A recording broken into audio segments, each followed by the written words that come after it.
This episode is sponsored by Backblaze Online Backup. It's a simple way to back up all your movies, photos, music, videos, and all other data for just $5 a month. It's simple, and you can access all your data online from wherever you are. Try it absolutely free by going to backblaze.com/CPC. I'm an evil wizard. Hey, Grant. You create one-page role-playing games for your Patreon patrons. What I really like is ripping off popular media properties, so I don't have to do any work myself. Yeah. I liked your Nabisco Chocolate and Chances game that you created. I don't know what you just said. I don't either. Right. Is that like an Oreo thing? You're saying? Did they have like Clorox brand or something, and that was the other one? Hydrox is the generic Hydrox. Oreo. Okay. Hail That's Hydrox. a terrible name. Weren't they the original as well? Probably. I don't know. Hydrox?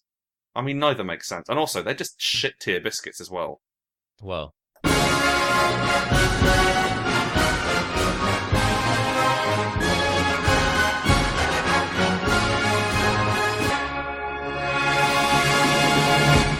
Salsa!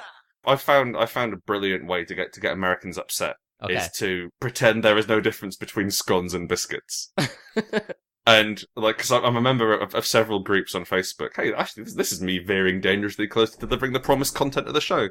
You occasionally, people, an American will be on there and say, this isn't a biscuit, you're doing biscuits wrong.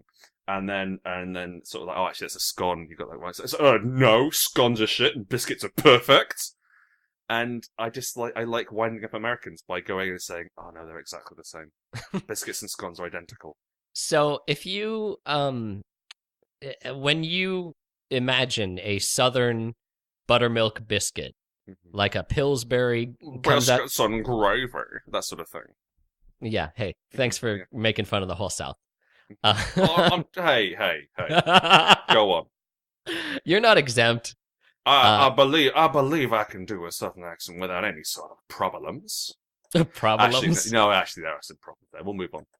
We should do an episode someday where it's just us trying the accents of each other's cultures and like having a master class where you're like, no, you're pronouncing 5 with an I sound, and it's quite pronounced with a U. It's quite clear. Or as we say, with a UE. Foof. Fuve. It's 5. 5.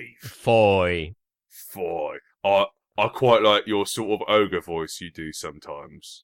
So perhaps a little bit more. It is an ogre, a bit more nasal perhaps than an ogre. Maybe a hobgoblin.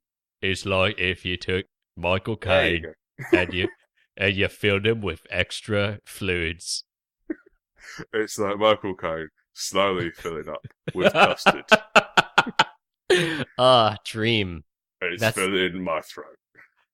Don't forget to get yourself a creme egg on your way out. Master Wayne. Welcome to my tuck shop. Would you care to throw around a football? Or as we call it in jolly old England, a soccer ball. Actually, we call them fute balls. Oh, a fute ball. A fute ball. I say, my dear. I really like doing the southern accent. I was in a LARP once in America, which is a live action role playing game for your non-nerdy listeners who are out busy kissing girls. And you having a LARP, mate? Yeah, I am having a laugh. You having a bit of a LARP? Oh, are you pulling a Mickey? Because you guys say, "Are you having a bit of a laugh?" No. But you say laugh like laugh. You say, are you having a laugh? Not are you having a bit of a laugh? What Which if? I really like that. It's sort of like, are we telling a little joke? Are we having a bit of a laugh? Wait, what? Okay, what if it's you and your co-host Chris? Mm-hmm. What's his last name? Taylor. Chris Taylor. Yes, Mm-hmm. He has 2 first-person names as his whole name. Well, like in America, yeah. Like no one's actually called Taylor, except the Taylor. Well, it's a surname because it's a profession. But Right. You've got that Laudner character. Anyway, go on. Anyway, so yeah, if you guys Yeah. if you guys were goofing around, making jokes at each other, and he somehow offended you with a goof, and you were like, "Hey, man, that's not cool," he'd be like, "Oh, I was just having a bit of a laugh." Oh, I was just cunting you up, he'd say. Cunting you up? Yeah. He would say that? No, that's not a phrase. Sorry. Jesus Christ. I was like, that's the most horrible thing. like we reserve that. So like that is I reserve that for when I'm playing online games and I wish to talk about someone who displeased me. But aside from that, I mean, I think that word, the C word in England, is viewed as less vitriolic than it is here. It's pretty bad. Like, it's very rare you'd hear it. You certainly wouldn't say it in front of your mum. Oh, that's good. Yeah. And like, I just felt a bit bad saying, "Oh, they love saying it in Australia." It translates directly into best friend. Did the Australians have like a taboo word? Well, it depends. It depends on who you're talking to, because they've got some issues with race over there. Oh, okay. We don't need to delve into that. Yeah, well, that's the thing. Like in that they have an indigenous people in their nation, which we don't really have indigenous people in England. We've been knocking around for so long that you can't really tell who was Anglo and who was Saxon and what have you. Yeah. Who was a Pict? Who was let's talk about Cockney rhyming slang. Cockney rhyming slang. I find it fascinating, Cockney rhyming slang. It's a playful language. There's a measure of poetry to it. So literally everyone knows what Cockney rhyming slang is, because everyone's seen Mary Poppins, starring actual English person Dick Van Dyke. What? No, he's American. Shut your gob. It was a cool every day's an holiday with you, Mary. Which is just so far from what an English person sounds like. Well, I mean, bear in mind, Sorry, Karen.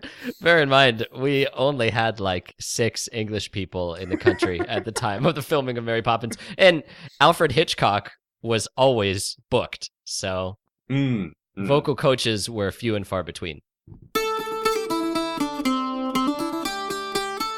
Would you smoke it if it was legal? Oh, yeah, totally.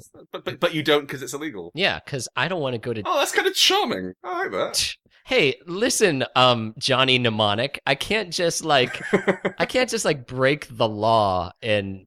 Yeah, that's true. And then admit it on a podcast. Well, that's true. Here in Chicago, jail is frightening. Oh, I see. Right. I Okay. have been to a jailhouse when I was on a jury. We took a trip to the jailhouse. Oh, that's strange. Why?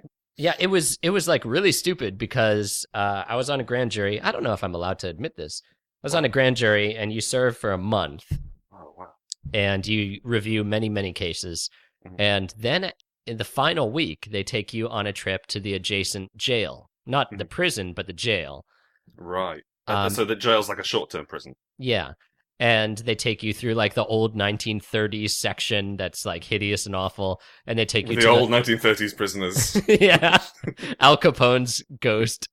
And they take you to the modern wing where everything's like digitized and knives, plexiglass, laser knives. But like it's frightening and it's horrible, and it's just like a human zoo where everyone's unhappy and angry all the time. And I was like, wow, you took us here in the end. If you took us in the beginning... Yeah, we might have voted differently. Yeah, we would have been like, no one should go on trial. Everyone should be free. But, you know. Well, I think like it's barely illegal over here. Pot? Yeah, barely. That's crazy. You guys are so loose. Yeah, we're real loosey-goosey. Yeah, what's that famous British expression?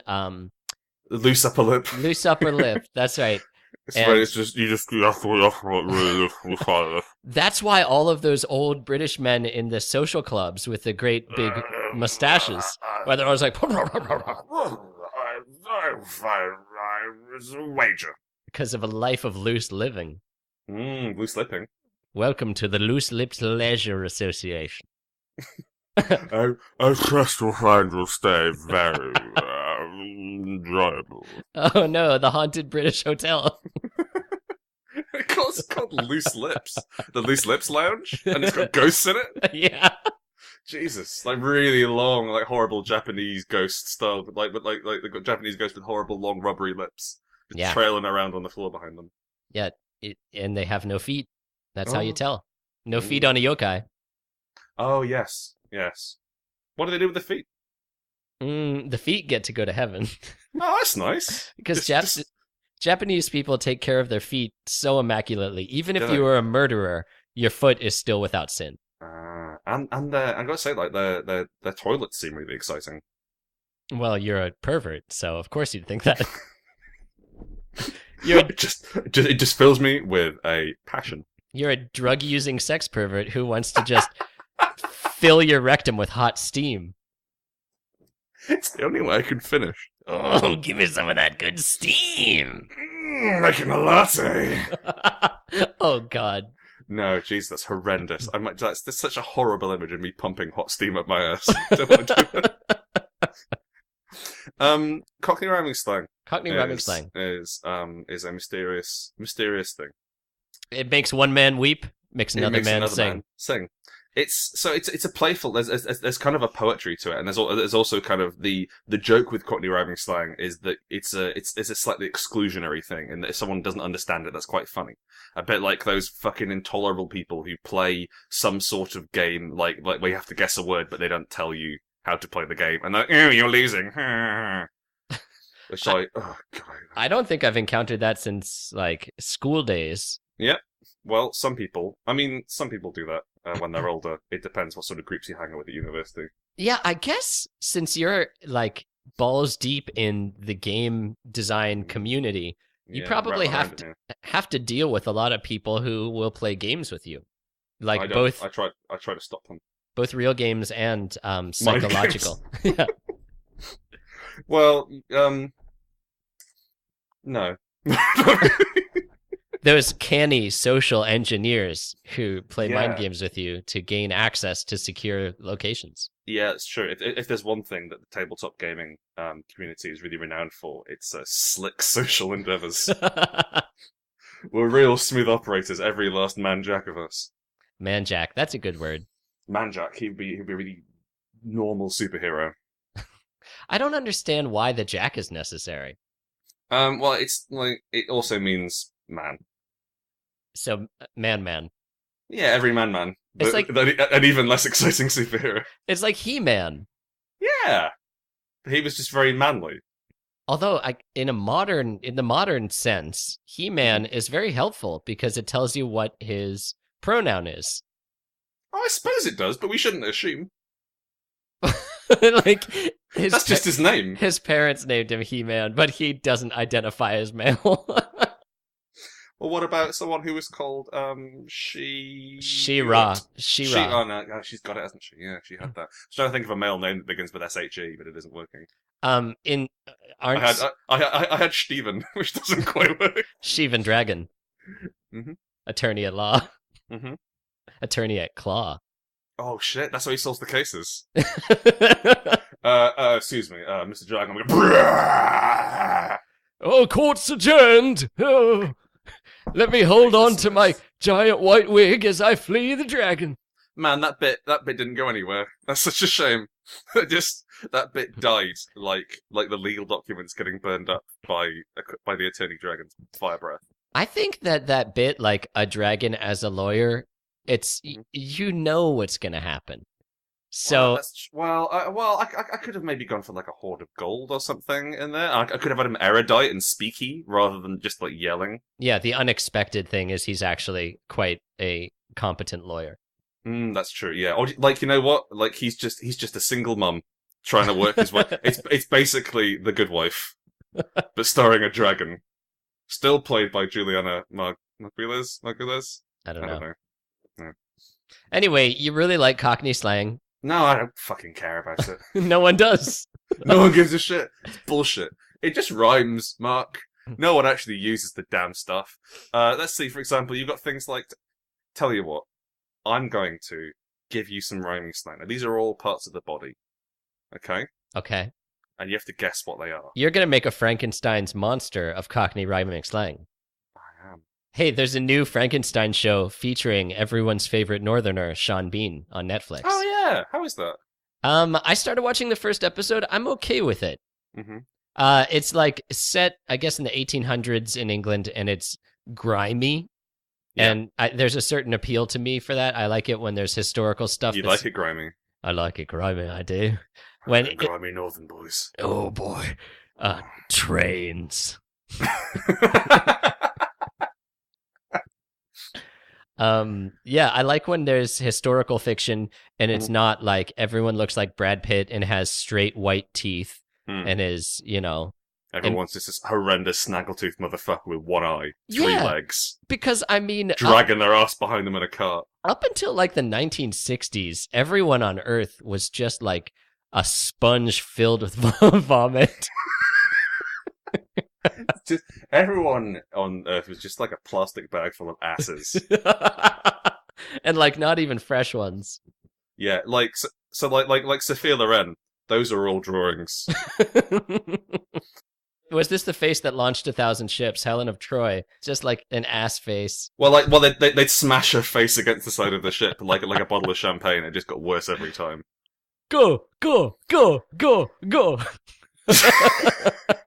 Is that one ship every time? You just like a supercut? Yeah. Okay. It's quiz time. Quiz time. It's quiz time.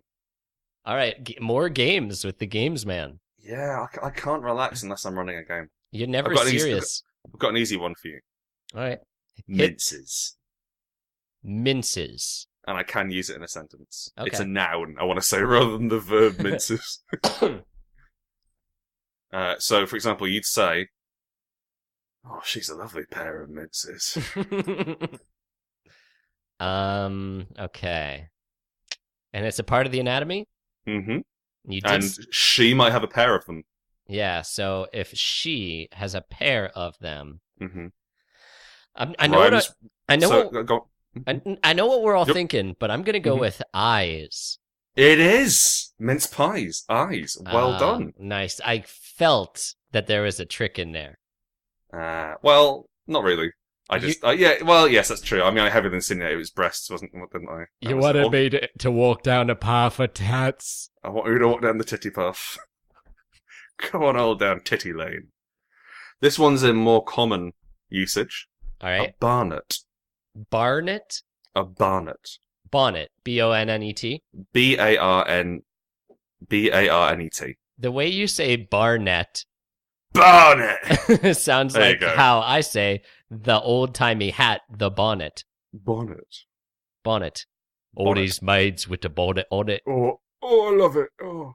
No more. It's paralysed Michael Caine.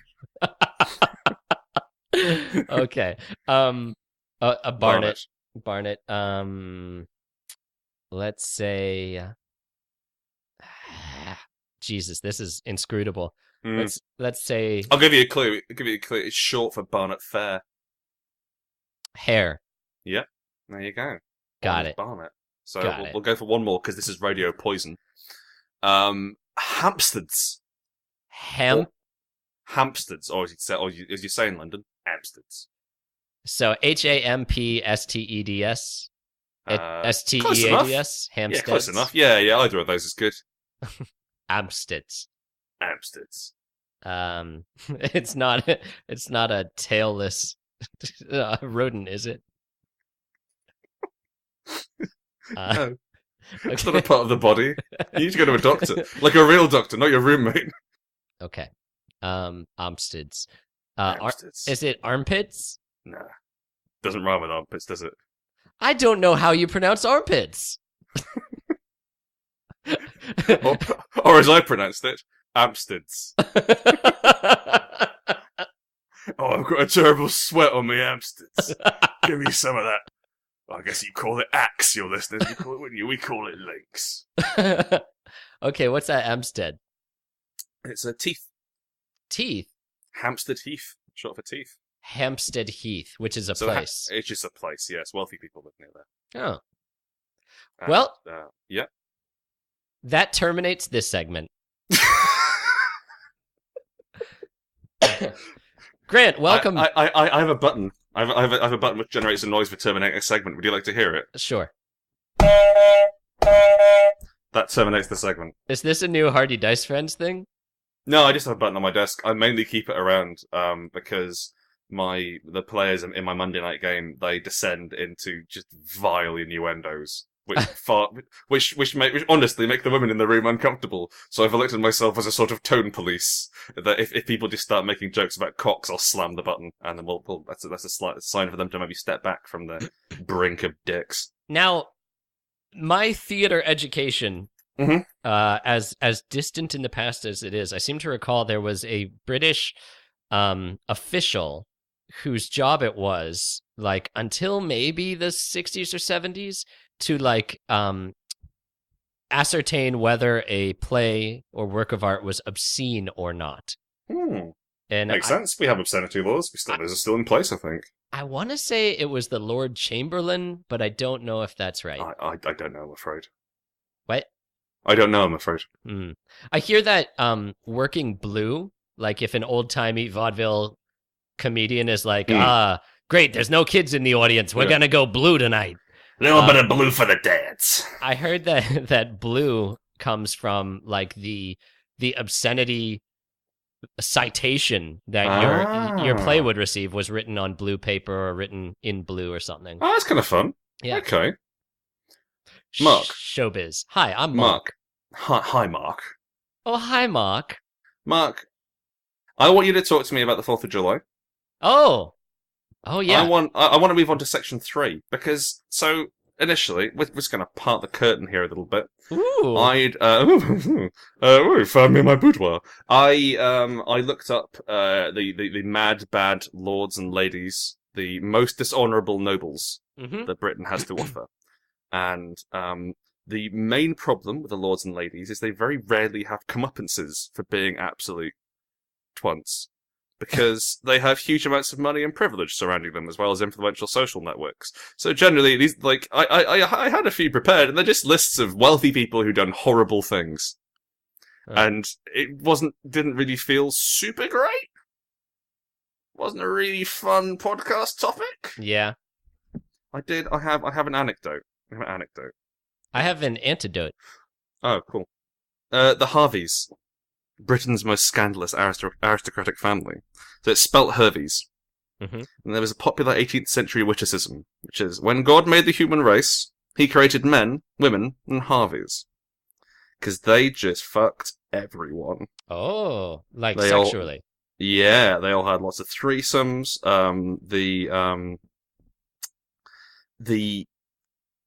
The second Lord Hervey was one of the only openly gay men in. He lived from 1696 to 1743, and he was the only one of a handful of openly gay men in public scene at the time. But because he was so massively wealthy, he didn't really catch much flack for it. Wow. But he he was known as Lord Fanny. Which means a different thing in our country. Yeah.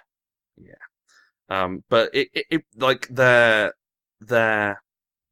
lineage would go on, and they would again resurge in the 30s with Victor Hervey, a playboy who got into, like, tremendous drug dealing. Oh.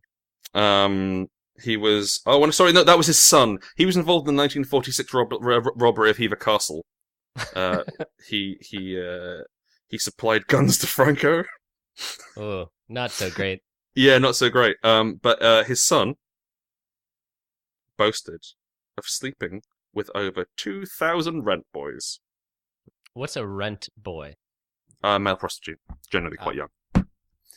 So that's the thing. Like, they all had these scandalous lives, and it's all very, how fascinating. But really, they are unrepentant. I'm going to use the C word again. Cads. Oh, my ears. I didn't use the big C. I feel uncomfortable using it without sort of slipping it in, you know? I know how that feels. So what I thought might be fun is that Dottore, or this intern he's palmed me off with. I'm not an intern. Could maybe yeah, sure. I came first. Do you get paid? Could maybe talk to me about an American thing. and tell me, like, and maybe perhaps like water to the fishes, you can examine something which goes unsaid and maybe cast an insightful eye over it.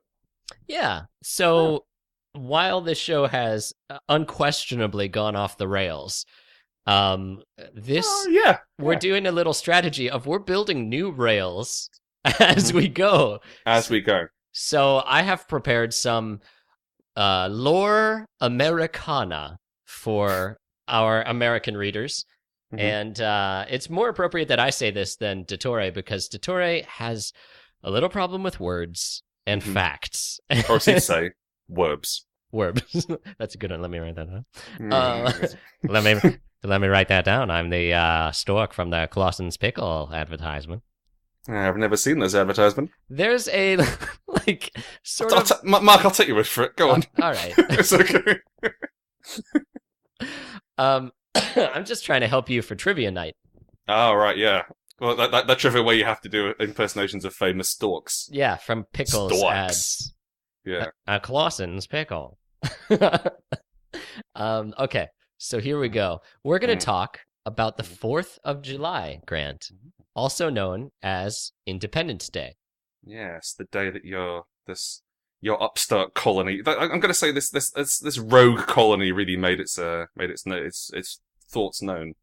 Well, as America's finest lady, Sarah Palin, has said in the past, going rogue is something to aspire to.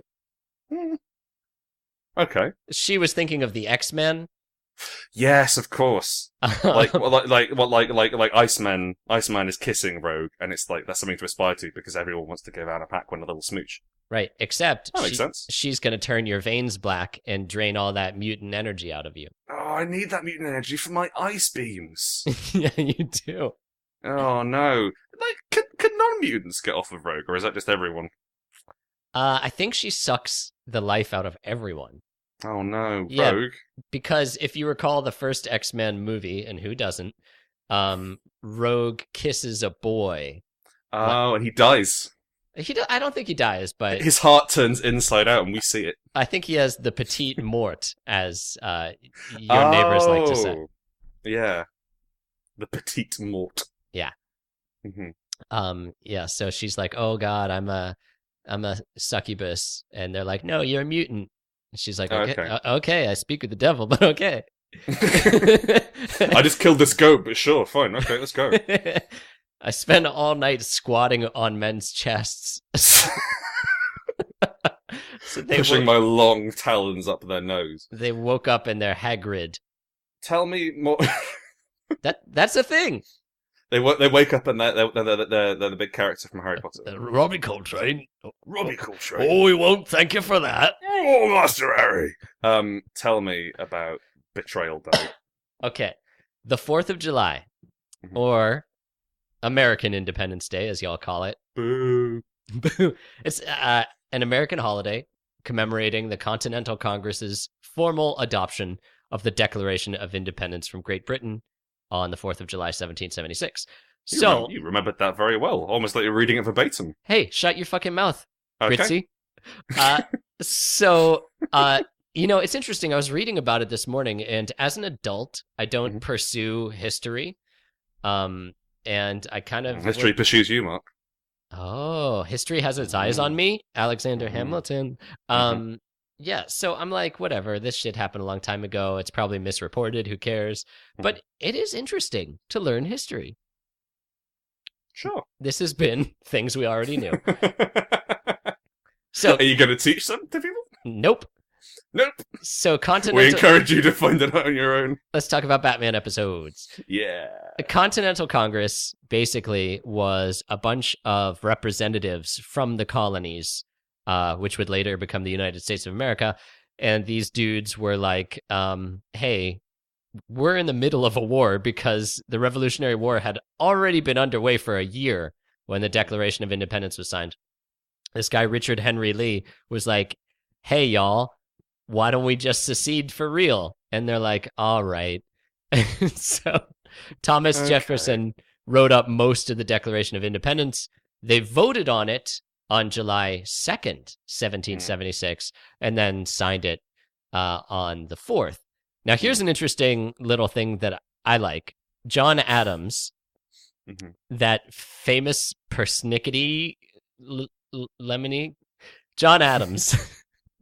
Famous lemon meringue pie. Famous for his capacity to be butthurt. He wrote to his wife, Abigail Adams, that July 2nd, quote, will be celebrated... Oh, my butt hurts so much! I put a pen up it! Thanks for injecting a little humor into my teachings. No worries. What did he say? He said, July 2nd will be celebrated by succeeding generations as the Great Anniversary Festival, and that the celebration should include pomp and parade, games, sports, guns, bells, bonfires, and illuminations from one end of this continent to the other.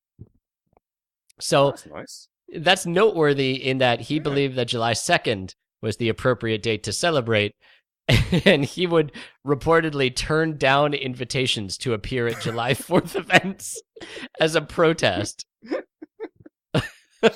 Having my own Independence Day in my backyard. Yeah, like he's like, I was there. It was the 2nd. Excuse me. Point of order. It was only signed on the 4th. And a kind of interesting thing, both Adams and Thomas Jefferson died on July 4th, 1826, the 50th anniversary of the adoption. Same bullet. What? To the same bullet. Yeah. So the Declaration of Independence, probably a cursed document.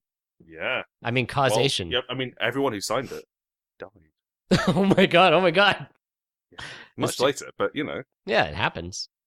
Yeah, I saw Hamilton recently. Saw a couple of weeks ago. Did they have it in England now? Aware. Yeah, they have an English cast production. I'm broadly like I like the songs. I'm not sure I picked up on a lot of the history. They said it very quickly. Yeah. You know, I think that was kind of the point. It did sound good, but I couldn't really tell you the names of anyone involved aside from the main lad. Yeah. It helps to listen to the soundtrack repeatedly before viewing it live. Yeah, I suppose that makes sense. So I'm actually interested in this. They have in Hamilton, King George is sort of made fun of as a frou-frou, petulant, like jilted lover. I assume they have that performed in the same way in England. Yeah, 100%. It's like we're not stuck up about it. That's fine. And like I think like we could like if we're going to see Hamilton, we can all agree that he was kind of a dick. Yeah. At the time, but like you're not going to get staunch royalists in there being, excuse me, what? Get Mr. Manuel Miranda on the phone. I say, this is obscene. Call the Lord Chamberlain. I think it's funnier when you have it in America. Yeah. And also things like when he plays to the audience, and it's like you're my colony, and you're my servant, and like you're my dear devoted servant, and he's playing to the audience and being mean and kind of petty about it. But that really works when you're not in London. Yeah. That really works when you've got an audience full of Americans. That's fine, but for us, it's like you're talking to the wrong crowd. And also like the rap battle scene where it's like we're here in New York, this is happening. No, this is London. You can't come and tell us we're in New York because they involve the crowd in that one. Wait, you understand how suspension of disbelief works, right? No, what? Huh? No, it was a screening of the documentary. Alexander Hamilton. They're like, you are all in New York right now. What I'm saying is it lacked a little bit of impact as opposed to actually being in New York. Yes. You know, that's kind of a phenomenon in many musicals. They're always like sucking the dick of New York. Yeah, just getting really busy around New York's balls. Yeah, just like really like rubbing New York's groin with like a warm, damp towel that has that smells of lavender. Questing a single gloved finger around New York's taint. Just softly massaging New York's prostate for medical reasons. Well, I think it's for pleasure reasons as well. There's no reason why we can't combine the two. Yeah, ¿por qué no las dos? ¿Por qué no las dos? So, in the pre-revolutionary years, colonists would hold celebration of the king's birthday Oh. in which they would do like amazingly fun things like ring bells and have Whoa. bonfires and do processions and give speeches. Like, Dude, like fire and noise was all they had. it really is. Not that they could pop on Netflix, you know? Yeah. Most of them couldn't even read, I imagine. I mean, they could probably I don't know. They could probably do cosplay. Of what? The Bible? Yeah, you know. I guess so. Isn't that sacrilege? Not if it's during the Oh, pageant you're also plays. Jesus? Ah, man, everyone's come dressed as Jesus this year. Yeah, but I'm gold Jesus. Who would you dress up as? Well, sorry, a shiny Jesus, a rare Jesus. What would you dress up as out of the Bible? I'd probably go for Moses. He seems a pretty cool dude. Out of the Bible, who would I dress up as? Yeah. I think I'd be a real troll about it, and I'd be the burning bush. Oh, nice. What? And just like have a smoke machine set up in your trousers. Yeah, And just you'd be like, guys. tell people what to do. Shake around. Yeah, okay, cool. I like it. Or you could be Pharaoh. That's a pretty good costume. I mean, you could just dress up as a pharaoh at any point. You know, when you're going down the shop. No, it'll be like any costume party rather than specifically a biblical costume party. That's true. That's true. All right, we're getting off topic. So What's the? Oh yeah. Independence Day. Yeah. yeah, after the signing of the Declaration of Independence, instead of celebrating King George's birthday, they'd hold mock funerals for King George III. Nice. Yeah, to be like, yeah, you dead. You nasty. You nasty. You smell like ass. Yeah. So, I imagine the sort of mood of the town during the mock funerals was akin to the musical version of A Christmas Carol with Albert Finney when they're having a funeral for Ebenezer Scrooge. And all the Cockneys are riding on his casket as it's processing across foggy London town and singing, "Thank you very much. That's the nicest thing that anybody's ever done for me," about how Scrooge, the lender, has died. I refuse to accept any version of Christmas Carol than the original. I know featuring the Muppets. You're a strict feltist. Yeah, I think that the Muppets actually outperformed Charles Dickens in their performance of it. And I think that it's honestly inconsiderate to start talking about this Finney character. Do you think the Muppets elevated the art form? 100%, yeah. Like, sorry, I was being ironic, but genuinely, Muppets Christmas Carol is brilliant because Michael Caine plays it straight. Yeah, he like at any point in the film, he could have been like, "Oh, it's a Muppet, isn't it?" Like as his lungs slowly filled up with custard. But I can't do the voice. I'm really sorry. I can't do the slowly dying Michael Caine. You can't do a Michael Caine? Oh, listen, I can do Michael Caine, and you have to sound very upset. Master Bruce, I can't believe you do this to me, Master Bruce. But I can't do the laconic, slowly dying Michael Caine which you bring out. I like to add a little mustard to every voice I do. Wait, Grant, where in England is Michael Caine from? Like where? London.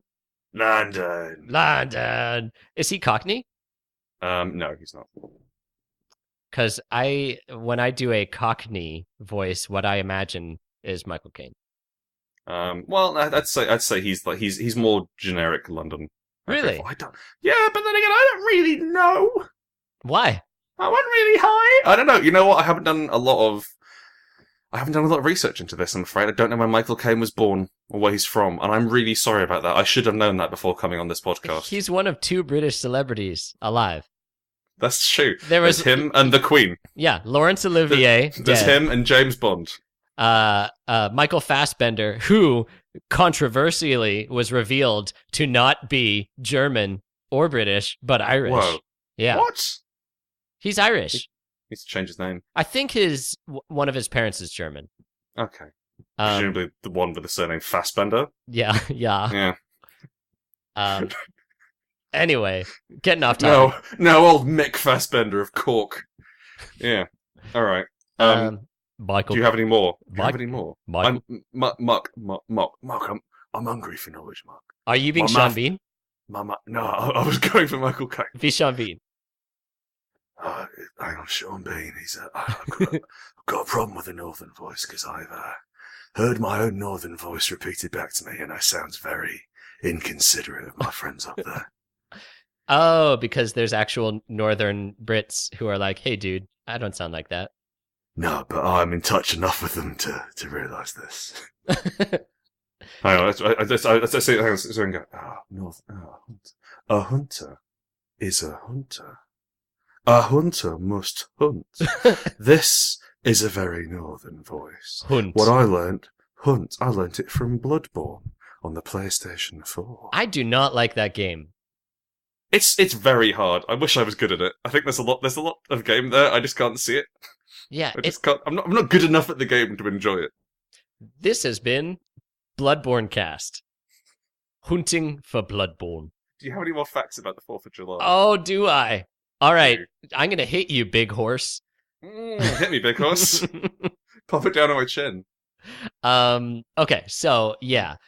Festivities back in the day were like bonfires, firing cannons and muskets, and public readings of the Declaration of Independence. Which, wow, that's exciting. Yeah, I mean, it's super boring, but like relevant to like. I guess at the time it might have been kind of exciting. Like, excuse me, fellow American, we still have a bit of the old British dialect. Why still talk like this? Why are you firing them guns? It's like, well, why? It's the 4th of July, good sir. As the only literate member of Baltimore, you must know that the muskets are fired celebrating our independence, my boy. Oh, someone's going to ring a bell next. I hope it's more than my heart can take. I hope there are illuminations. else I'll fucking trip over on the way home. So many peasants died in like mud ruts on the 4th of July as they tried to walk in the dark. Anyway, so the tradition of patriotic celebration became even more widespread, Grant, after the War of 1812. Remember that one? Who was that against? That was against us. So that was again. Right. Who was the other side? Great Britain. Ah, right, okay. Not the Revolutionary War. No, Revolutionary War happened, and then War of 1812 happened. But it didn't quite take. Right. I think it was like, hey, rematch. Yeah, okay. Hey, step. So apparently, War of 1812 started over like trade disagreements. Trade. Which Star Wars all over again. I was gonna say it's Phantom Menace. Oh, sorry. That's okay. I think this is fascinating. In August of 1814, British troops invaded Washington, D.C., and burned the White House, the Capitol building, and the Library of Congress. Like, how fucking metal is that? Burning a library. Well, no, but like that. It's pretty metal. That British troops invaded the capital of the U.S. and fucking burned down the White House. I'm really sorry, Mark. I have to talk to my wife for a second. Oh boy, it's cocktail time. Something that Americans do on the 4th of July is play or sing the Star-Spangled Banner, which is our national anthem. Yeah, amber waves of grain. That one. No, that's not it. Is that Canada? Yeah. Okay. So I think this is actually fascinating in a nerdy way. So Star-Spangled Banner was originally a poem. It was called The Defense of Fort McHenry. Defense written with a C, like you Brits do. And it was written by a Maryland lawyer named Francis Scott Key. Now, here's the cool thing. Okay, so the British were in Baltimore at the time in the War of 1812. Key, his friend, Dr. William Beans. Oh, Billy Beans. So William Beans, spelled Beanes, the British way, Wonderful. He was taken prisoner by the Brits. And so Francis Scott Key went to Baltimore. He located the ship where Beans was being held, and he negotiated his release. Like, that's fucking badass to do for your friend. That's nice. Yeah. So, like, this was moments before the British were going to attack Fort McHenry with, like, a bombardment. And so Key and Beans weren't allowed to leave the area because they were going to get kablooied. So they watched the battle from a ship like 8 miles away. And the Brits attacked the fort and didn't kill it, and eventually they gave up. And so after they left, Key looked and saw an American flag waving over the fort, like in spite of all the bombs and gunfire, and he was like, whoa, I better write a poem about this. Awesome. Yeah, so... That banner's spangled with stars. Yeah, so the Star-Spangled Banner is like a tribute Can you hum it? Can I hum it? Yeah, how does it go? Yeah, that's the one. Okay, cool. Yeah, that's kind of. Yeah, it's kind of. Yeah. What was I singing? I think Mambo number 5. You were singing "Oh Beautiful." Oh, okay. Is that just a song about how great America is? Yeah. So, okay, cool. But check it out. I think you'll like it. Checking it. Check it out. I think you'll like this. It was just a poem, and it was printed in newspapers, and then eventually it was set to the music of a popular English drinking song called "To Anacreon in Heaven" by composer John Stafford Smith, and people began referring to the song form as the Star-Spangled Banner. Right. And in 1916, U.S. President Woodrow Wilson announced that should be played at all official events, and then it was made the official national anthem in 1931. So, like, that's fairly recent. Yeah, that's a fucking long time to not have a national anthem, unless we did. Well, you're a young nation. We are young. We had to get our shit together. You're still getting it sorted out. So, in a way, Star-Spangled Banner is a remix of To Anacreon in Heaven. It's fan fiction. You can hear in the background sometimes in some versions, DJ Clue! Remix! There's 4 verses to Star-Spangled Banner, but everyone only sings 1 before the baseball game. But I want like Old Lang Syne. Yeah. I know you're in a time crunch, so I'm going to read you verse number 3 very slowly. I want to point out kind of how dark it gets. Okay. Hit me. Verse 3. And where is that band so vauntingly swore that the havoc of war and the battle's confusion, a home and a country should leave us no more? So the band is British troops. Their blood has washed out their foul footsteps' pollution. No refuge could save the hireling and slave from the terror of flight or the gloom of the grave. And the Star-Spangled Banner in triumph doth wave o'er the land of the free and the home of the brave. That's pretty metal. Yeah, it's like the British forces are polluting our place and nothing will save them from terror and death. Like, that's fucked up. I can see why you skipped that bit before the baseball game. Yeah. Although I'm kind of wondering if the hireling and slave is not talking about the soldiers, but the servants of the army. Like, I see. Right, because that makes sense for the hirelings. Yeah. Also everyone who's standing within 3 meters of them. Yes, slavery was absolutely still around, and Absolutely. so it's like the soldiers got out, but sorry, slaves, you guys have to push the heavy thing, and you're gonna get killed. Just as bad. Well, the sweet release of death, though. I'm glad that you have you have an excuse to have illuminations and bells and fires. Yeah, and we used to in your country. We used to shoot guns, and I think some less civilized parts of our country still shoot guns. Apparently, we're still allowed to use guns for some reason. Well, you have to kill 20 deer in a single sitting. Yes, when you said deer, I was like, please don't say dear children. But no. 20 dear children. But that shit is happening all the time here now, Grant. Yeah, we're bad people, and you're a bad country doing badly. We really are, and Thank God for Netflix. We're taking our freedoms and just like using them to destroy ourselves.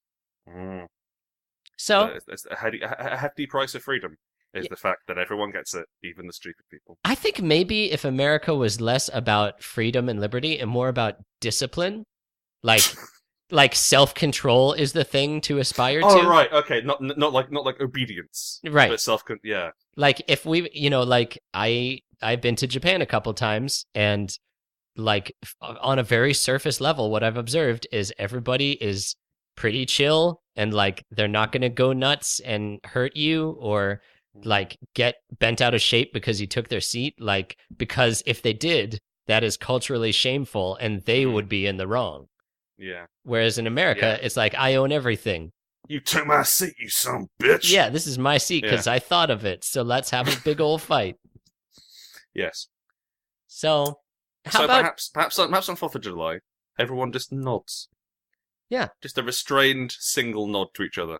Maybe let's remember the Declaration of Independence instead of celebrating excess consumption of food and violent sky shows of launching explosives. Sky fucking. Sky fuckers. Sky fuckers when there's evil in the air. Sky fuckers don't give a fucking care. I'm Hawk. I'm Penguin. And I'm Pigeon. I'm Bluegrass. We gon' fuck the sky. I just like to watch. Oh, Bluegrass. Oh, Bluegrass, you little pervert. Cranking your hog there. When we think you can't see you at the bottom of the frame, but we see you. So, Grant. Can birds masturbate? Probably not. I doubt it. It's all tucked away in the cloacas. Yeah, I think they have cloacas. They've just sort of bumped the cloaca. Anyway, I should leave. You really should. I think when we've reached the point of inventing a new 80s cartoon about fucking the sky, we have reached the logical conclusion.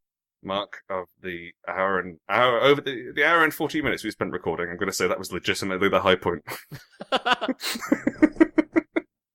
That was our funniest moment. Well, your drugs are just now kicking in. Oh, I don't drugs when I podcast. Really? No, I don't drugs when I podcast. Not even the pot drug? No, God, no. I sound like a fucking idiot. Oh. Even more so than usual. Jokes. Yeah. No, I don't do it. It's a daft maneuver. Right. But thank you so much for having me in your American pod chamber. And I've got to say thank you for getting rid of that Dottore Belordo. I much prefer talking to you. Well, thank you very much. You don't mispronounce words. No. Or yell my name before every segment. or as he'd say, segment. That's right. I don't do that.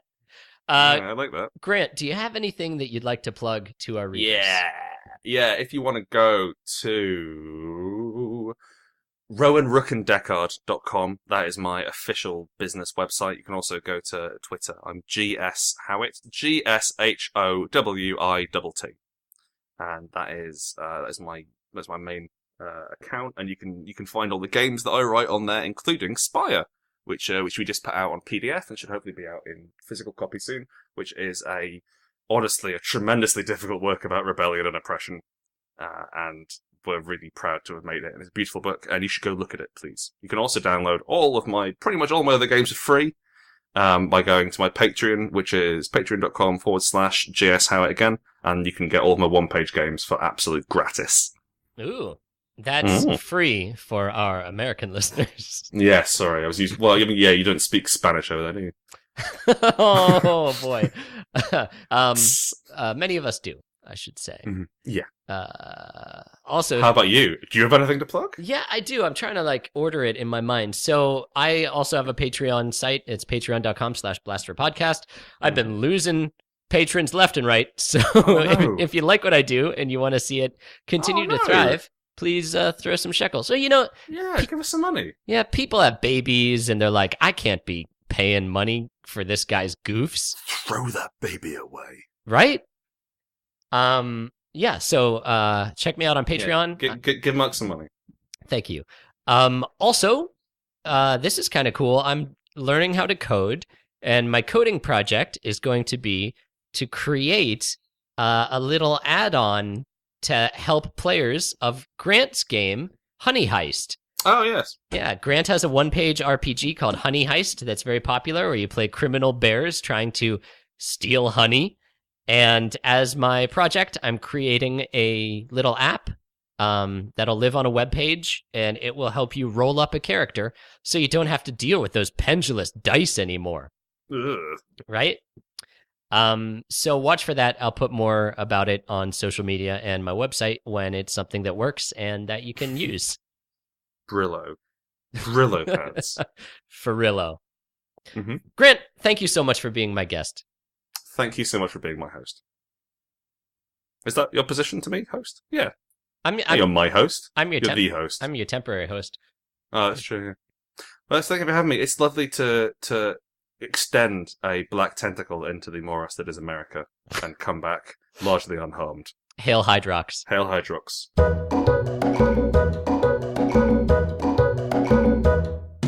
This show is a proud member of the Chicago Podcast Cooperative. If you liked it, you might like some of their other offerings, like Cinema Jaw. Cinema Jaw is a film podcast where Matt Kay and Rye the Movie Guy, along with Elias Rodriguez, talk to authors, musicians, technologists, and any other interesting people about their take on the movies.